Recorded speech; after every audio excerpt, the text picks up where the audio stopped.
បាទសួស្តីពុកម៉ែបងប្អូនមេនេះមេភឿបងប្អូនជើងសសម្ោះសប៉ុន្តែរៀងរោវាស្អាតគួរសមបងប្អូនហើយចំណែកមេហ្នឹងគឺដាក់ឈ្មោះរួចហើយបានរយៈពេលដូចជា4ខែបងប្អូនអាចជា4ខែហើយវារៀងធំដែរហើយរៀងបុកពុះមានរៀងមានសាច់ស្បែកក៏រៀងរលោងបងប្អូនហើយ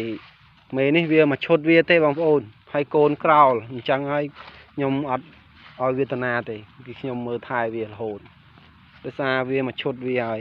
ជើងសទុយសច្រមុះសអណ្ដាតក្រហមអញ្ចឹងអត់បញ្ហាអីទេបងប្អូនហើយសម័យនេះគេនេះក៏គេមិនសូវជាតោះអីមែនទេហើយណាមួយកូនក្រោលផងបងប្អូនកូនក្រោលមិនខ្វល់រឿងអីទេសំខាន់យើងមើលវារហូតតាហើយក៏រៀងរោវាស្អាតគួរសមដែរហើយវាស្លូតអត់កាចទេបងប្អូនហើយមេហ្នឹងមេវាឲ្យកូនស្អាតកាត់មកនេះកាត់តាមបាល្អគួរសម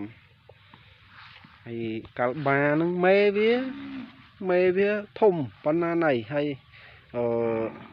ធម្មតាជើងអត់មានអីទេប៉ុន្តែមិនដឹងជាយ៉ាងណាទេដោយសារវាមានពូជវាមានជីដូនជីតាវាមិនយើង